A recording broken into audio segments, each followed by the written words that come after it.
Take a dirt nap. 3 words sent in a private message that would end a career.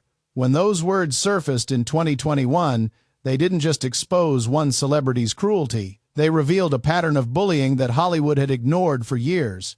The sender? Chrissy Teigen, the model and television personality who had built an empire on being relatable and real. The recipient? Courtney Stodden, who had been a teenage bride when Teigen publicly and privately tormented them. For years, Teigen had gotten away with it. The media loved her. Brands lined up to work with her. She was untouchable, until she wasn't. And now, in 2024, as both her career and reputation lay in ruins, she's found an unlikely ally. Someone who understands what it's like to be dragged constantly by people who don't know you.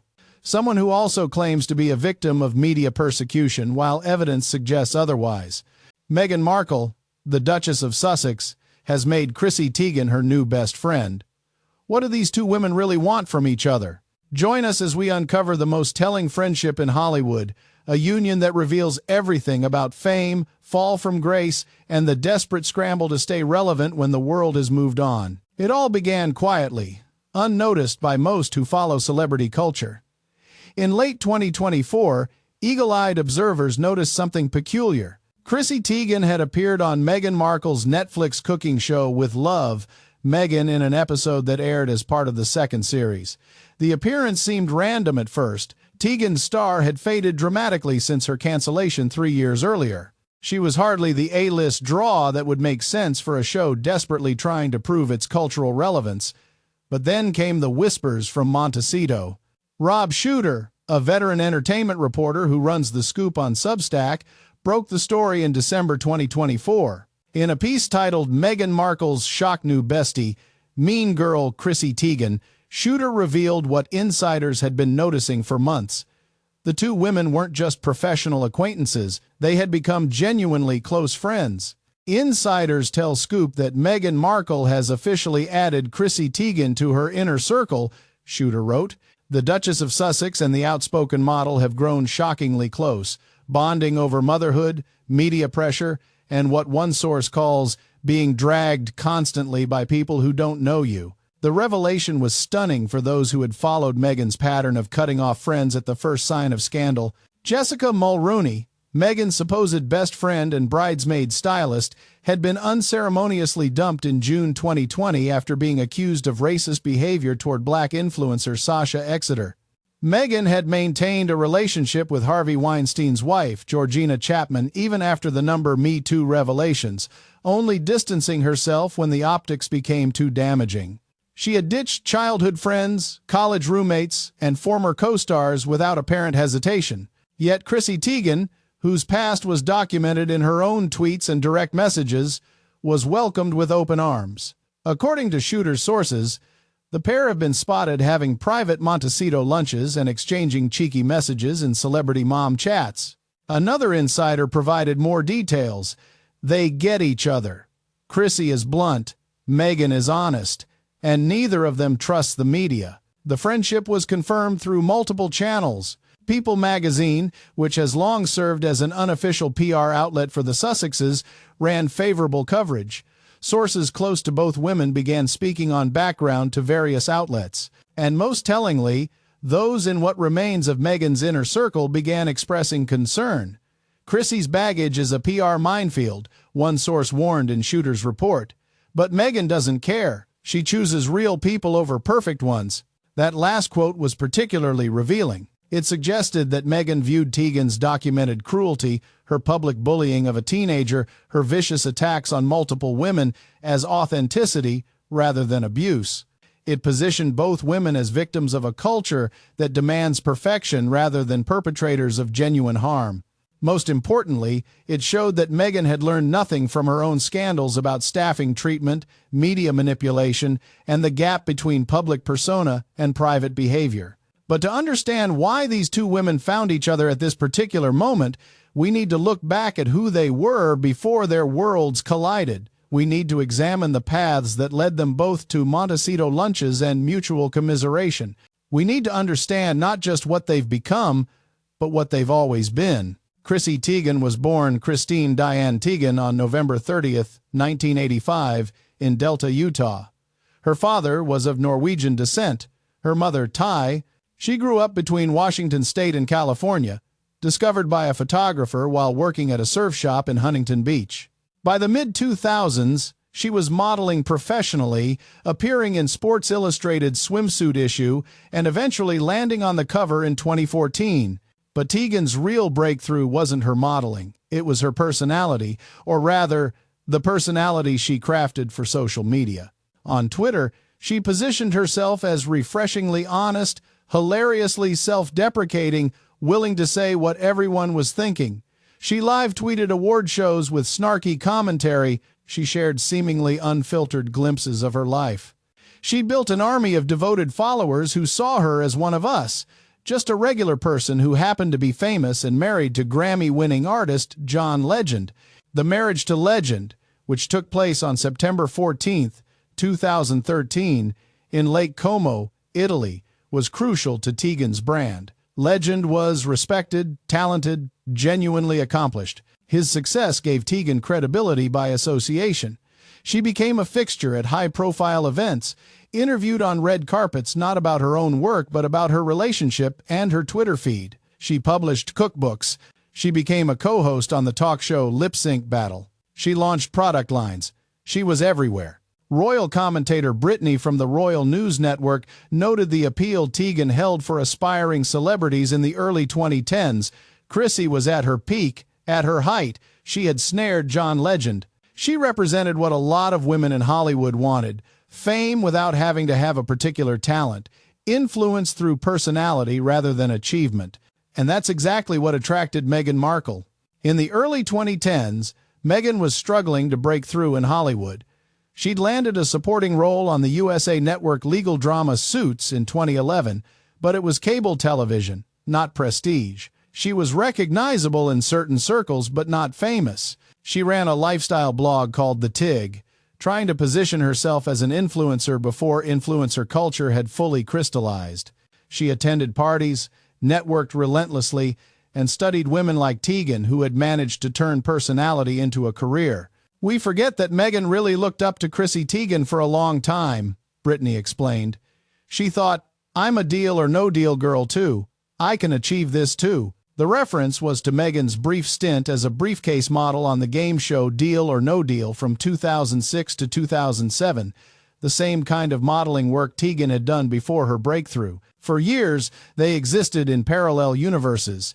Teigen in the A-list stratosphere, married to a megastar, building her empire. Meghan on the outside, working the angles, waiting for her big break. That break came not from Hollywood, but from England, in the form of Prince Harry. The story of Harry and Meghan's relationship has been told countless times, but what's often overlooked is how Meghan's approach to that relationship mirrored Teigen's playbook. Both women understood that in the modern media landscape, you didn't need traditional accomplishment. You needed narrative control. You needed to make people feel like they knew you, like you were sharing your authentic self, even as you carefully curated every detail. When Meghan began dating Harry in July 2016, she continued posting on social media and the Tig for months, offering glimpses that seemed candid but were calculated. A photo of flowers with the caption, "Swooning over these." A picture of two bananas cuddling, #LovePeople. She was building intrigue, controlling her story, just as Teigen had done. But where Meghan and Teigen's paths truly intersected was in their response to criticism. Both women developed a particular pattern. Position yourself as authentic and honest. Attack anyone who questions that authenticity as a hater, or worse. Claim victimhood when held accountable, and find allies who will validate your narrative rather than challenge your behavior. For Teigen, this pattern became impossible to sustain when the receipts started surfacing. In May 2021, Courtney Stodden, who identifies as non-binary, gave an interview to the Daily Beast about their experience being married at 16 to 51-year-old actor Doug Hutchison. The marriage had made Stodden a tabloid target in 2011 and 2012, subjected to mockery and sexualization by media and celebrities alike. Among those celebrities was Chrissy Teigen. Stodden revealed that Teigen had publicly tweeted at them to kill themselves and had sent private messages encouraging them to take a dirt nap, industry slang for dying. She wouldn't just publicly tweet about wanting me to take a dirt nap, but would privately DM me and tell me to kill myself, Stodden said. Things like, "I can't wait for you to die." The revelation was devastating because it contradicted everything Teigen's brand represented. This wasn't snarky commentary or honest opinions. This was targeted harassment of a teenager in an abusive situation, and it wasn't an isolated incident. Old tweets began resurfacing. Teigen had publicly mocked Lindsay Lohan's self-harm scars. She'd called then 16-year-old Courtney Stodden a whore. She'd made cruel comments about Farrah Abraham. The pattern was undeniable. Teigen, who presented herself as an advocate for mental health and kindness, had spent years viciously attacking vulnerable women, often very young women, for entertainment. The public response was swift. Brands dropped her. Bloomingdale's and Macy's ended partnerships. Target stopped carrying her cookware line. She resigned from a Netflix show. The woman who had built her career on being real was exposed as a bully who had weaponized her platform against people with far less power. Teigen issued a lengthy apology on Medium on June 14, 2021. "I was a troll, full stop," she wrote, "and I am so sorry." She claimed she had changed, that she was ashamed of who she'd been. But the apology rang hollow to many, especially given that she'd previously defended some of the offensive tweets as jokes. "There is simply no excuse for my past horrible tweets," Teigen continued. "My targets didn't deserve them. No one does. Many of them needed empathy, kindness, understanding, and support, not my meanness masquerading as a kind of casual, edgy humor." What Teigen didn't acknowledge was the power dynamic. She hadn't been casually tweeting hot takes. She'd been a celebrity with millions of followers targeting vulnerable individuals, often minors or young adults in exploitative situations. The cruelty wasn't edgy humor, it was punching down, systematically and repeatedly. Royal biographer Tom Quinn noted the similarities to Meghan's pattern. Both women claim to be victims of unfair treatment while evidence shows they've treated others badly. Both position their critics as haters who don't understand them. Both demand grace they haven't extended to others. For 3 years, Teigen largely disappeared from public life. She had more children with legend, twins born via surrogate, in June 2023.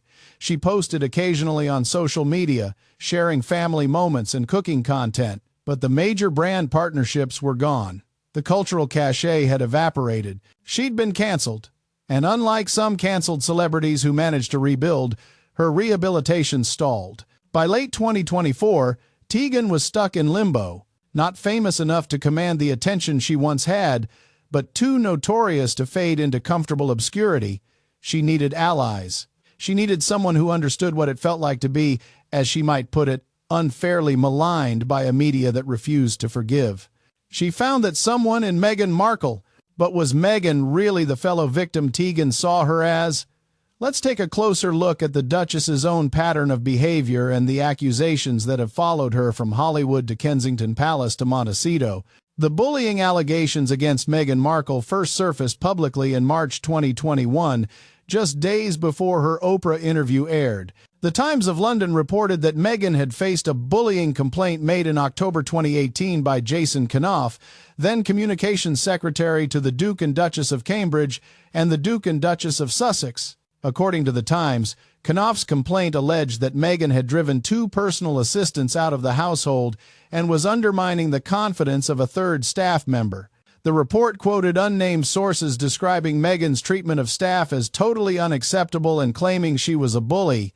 Meghan's representatives denied the allegations strongly. The Duchess is saddened by this latest attack on her character, particularly as someone who has been the target of bullying herself and is deeply committed to supporting those who have experienced pain and trauma, a spokesperson said. Buckingham Palace announced it would investigate the claims. "We are clearly very concerned about allegations in the Times following claims made by former staff of the Duke and Duchess of Sussex," the statement read. "Accordingly, our HR team will look into the circumstances outlined in the article. Members of staff involved at the time, including those who have left the household, will be invited to participate to see if lessons can be learned." That investigation concluded in June 2022, but the results were never made public. The palace said it had reviewed the circumstances but would not publish details, citing a desire to protect the privacy of those involved. The opacity fueled speculation on both sides. Supporters claimed this proved the allegations were unfounded. Critics argued the palace was covering up to avoid further scandal. But the Times investigation had included specific, detailed accounts. Sources described Meghan reducing grown adults to tears, sending emails at all hours demanding immediate responses, and creating an atmosphere of fear. One source told the paper, "I can't stop shaking. I am very concerned that the Duchess was able to bully 2 PAs out of the household in the past year. She is bullying Y and seeking to undermine her confidence. We have had report after report from people who have witnessed unacceptable behavior towards name withheld." Valentine Lowe, the royal correspondent who broke the story, later published a book called Courtiers, The Hidden Power Behind the Crown, that provided more context. According to Lowe's reporting, staff members who worked for Meghan described a pattern of intense demands, shifting expectations, and responses that they found demeaning when those expectations weren't met. The allegations weren't limited to palace staff. Melissa Tabati, Meghan's personal assistant who resigned during the Australian tour in October 2018, reportedly left after just 6 months, despite being highly regarded professionally. Samantha Cohen, the Queen's former assistant private secretary who agreed to help the Sussexes, stayed for 18 months but later described the experience as challenging in ways that differed from her previous royal roles. What was telling, noted royal author Robert Lacey, was the pattern. Multiple staff members, including some who'd worked for other royals without issue, found Meghan uniquely difficult. That suggests the problem wasn't royal protocol or palace culture. It was a specific management style that these professional, experienced people found untenable. Meghan's defenders, including those who spoke to Omid Scobie for his book Finding Freedom, painted a different picture. They described a woman frustrated by an institution that resisted change, staff members loyal to the way things have always been done, and a culture that refused to accommodate a biracial American woman who had different ideas about public service. In Meghan's own words during the Oprah interview, she described feeling unsupported. "I came to understand that not only was I not being protected, but that they were willing to lie to protect other members of the family.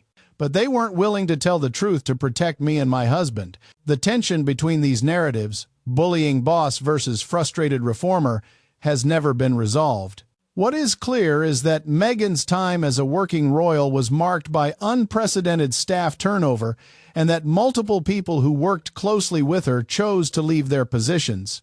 And this pattern, interestingly, extended beyond her royal life. In Hollywood, Meghan had a reputation for being professionally demanding. Former Suits crew members, speaking anonymously, described her as someone who knew exactly what she wanted and wasn't shy about making that known. This was often framed positively as evidence of her professionalism and high standards, but some who worked with her noted that the line between exacting and difficult could be thin. Royal commentator Brittany drew the connection. "When it comes to Meghan and Chrissy, they have a lot in common. They both have massive PR baggage. Both of them have very different but really challenging public personas. And they both position themselves as victims, while evidence suggests they've treated others poorly. The comparison goes deeper than just allegations. Both women built brands on authenticity while being accused of manipulation. Both claimed to support women while being accused of targeting women with cruelty or poor treatment. Both demanded accountability from institutions, the monarchy for Meghan, the media industry for Teigen, while resisting accountability for their own actions. Their friendship, revealed in late 2024, suggested they saw in each other not warning signs but kindred spirits. They were, in their minds, two women who dared to be honest, who refused to play by outdated rules, who were being punished for their strength and independence. Critics saw something else entirely. Two bullies who had finally found each other. Throughout 2024, evidence of the deepening friendship accumulated. Beyond the lunches in Montecito and the messages in celebrity mom chat groups, there were professional overlaps. Teigen's appearance on With Love. Meghan wasn't just a random booking. According to entertainment industry sources, Meghan had specifically requested her, overriding concerns from Netflix producers who worried about the optics. Chrissy was the biggest name Meghan could get on her show, Brittany observed, which demonstrates how little people like her. It's telling that someone who's been effectively canceled was the best guest Meghan could land for her cooking show. The show itself had been a disaster. Released on December 12, 2024, with Love, Meghan was positioned as Meghan's lifestyle brand launch, a preview of the products and aesthetic she'd be selling through her company American Riviera Orchard. But the reviews were brutal, even from typically sympathetic outlets. The Hollywood Reporter called it desperately hollow. Variety questioned its reason for existing. But more damningly, Netflix itself seemed to distance from the project. The streaming giant didn't feature it prominently on its homepage. There was minimal promotional support, and just 24 hours before it dropped, Netflix released a documentary about Sean Diddy Combs' legal troubles, which dominated viewing and conversation. Entertainment journalist Rob Shooter noted the deliberate nature of this positioning. Netflix is actually telling the world, "Don't worry, we don't believe in this. We haven't put it on our homepage. We're not bigging up the products. Oh, and by the way, we're going to release our big Diddy documentary 24 hours beforehand, and that's what everyone's going to be watching." The viewing numbers told the story. According to data released in late December 2024, with Love, Meghan had been watched for approximately 4.3 million hours globally in its first week. That sounds impressive until you compare it to Netflix's typical successful releases, which often hit 100 million hours or more. For a show starring a former member of the British royal family, it was a catastrophic underperformance. More tellingly, Netflix included a visible timestamp in the show, Meghan's Beagle Guy, who had died in January 2024. Guy appeared throughout the series, alive and well. To industry insiders, this was a deliberate signal that the content had been filmed nearly a year earlier and was being dumped onto the platform to fulfill contractual obligations. Not because Netflix believed in its success. There's no reason that normal people watching this should notice Meghan's dog and realize that she announced it had died in January, Shooter explained. But for people within the industry, it's a very useful way for Netflix to point at it and say, "Look, actually, we just filmed all this at one go. It was just one extra day or two of filming, which didn't really cost us very much." The failure of the show, combined with the earlier collapse of her Spotify deal and the underwhelming performance of her lifestyle brand, American Riviera Orchard, left Meghan in a position she'd never experienced before, genuinely irrelevant.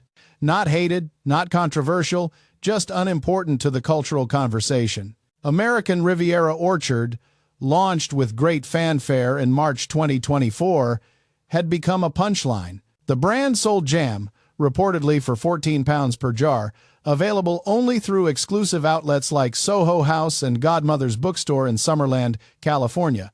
These weren't major retailers. They were boutique locations connected to Meghan's personal network. This whole idea of Meghan going back to Soho House is really, really pathetic, Brittany noted. Marcus Anderson, who's head of their PR, is her best friend. So it's like her setting up shop in her best friend's office. She didn't get there because her products are good. She got there because she knows upper management. Traffic data for the American Riviera Orchard website, released by brand intelligence platform SimilarWeb in November 2024, was equally damning. In October 2024, the site had just 196,831 monthly visits. By comparison, Gwyneth Paltrow's Goop, which had not been in headlines and was considered past its peak, had 812,000 visits. American Riviera Orchard generated 746,000 page views compared to 2.3 million for Goop. Even more revealing, 20% of visitors to American Riviera Orchard were referred by People magazine, suggesting that without favorable press coverage, the site would have virtually no organic traffic. When American Riviera Orchard ran a site-wide 20% off sale in late November 2024, it paled in comparison to Goop's 40% discount, suggesting Meghan's margins were either healthier or, more likely, that deep discounting would expose how limited demand actually was. This was the context in which Meghan embraced Chrissy Teigen: professional failure, cultural irrelevance, and a growing sense that the American dream she'd sold Independence from royal constraints combined with commercial success and social impact had been exposed as fantasy. Teigen offered something valuable to Meghan in this moment: validation that the failure wasn't Meghan's fault. Together, they could reinforce a narrative where they were victims of unfair standards, cancelled by a culture that demanded perfection, persecuted for daring to be authentic. The response was swift and decisive, at least in terms of public perception.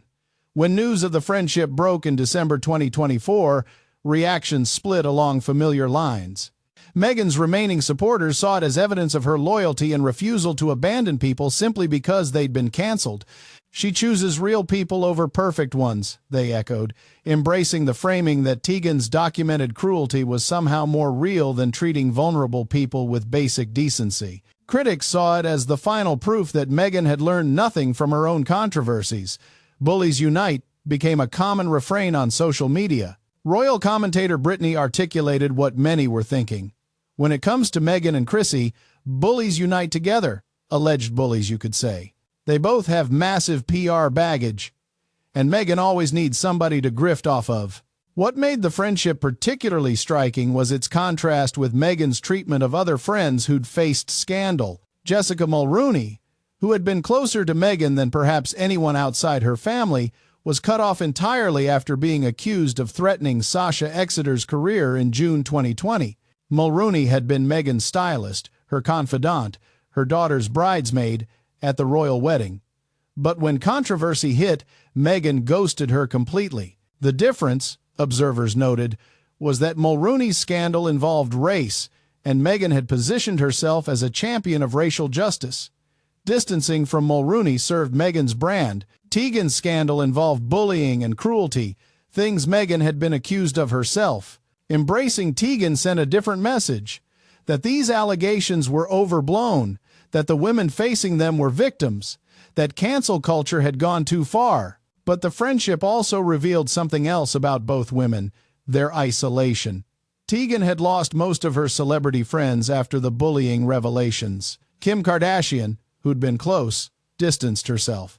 Fashion designers who dressed her for events moved on. She'd become toxic in an industry that trades on association.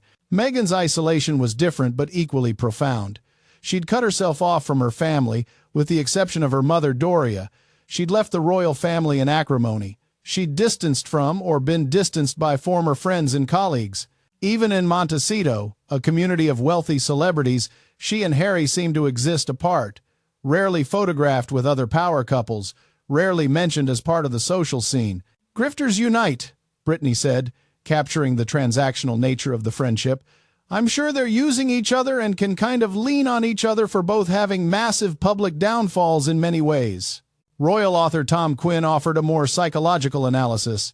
"They've both built identities around being victims of systems that failed to appreciate them. Meghan with the monarchy, Teigen with celebrity culture. Neither can accept that perhaps the problem wasn't the system but their own behavior within it.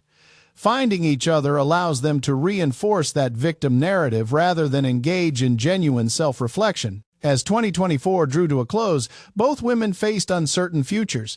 Teigen's career showed no signs of rebounding. Her social media following, while still in the millions, was less engaged. Her cookbook sales had plummeted. John Legend's success continued, but it no longer extended to her by association. Meghan's prospects were, if anything, bleaker. The Netflix deal was expiring, with no indication of renewal. The Spotify partnership had already collapsed. American Riviera Orchard was failing to gain traction.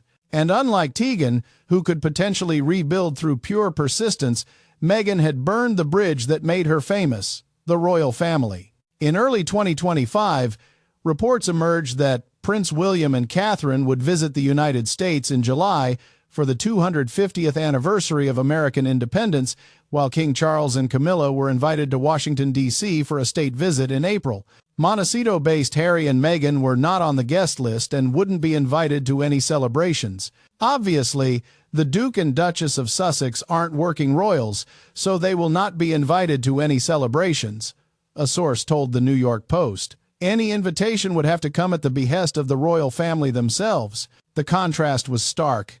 When Harry and Meghan moved to California in 2020, They imagined themselves becoming the de facto American royals, the glamorous couple who bridged British tradition and California cool. Instead, the actual royals would be welcomed while they were ignored. The Trump administration, sources suggested, wanted the real royals, not the exiled ones trading on their royal connection while criticizing the institution. Meghan really thought they would come to the United States and be the royals of America, Brittany observed.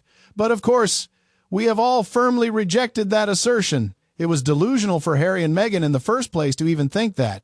Against this backdrop of professional failure and cultural irrelevance, the friendship with Teigen takes on a desperate quality.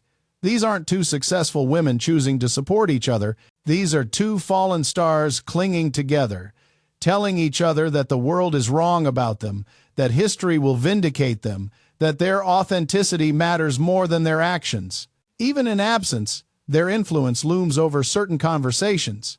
Every article about cancel culture mentions Teigen.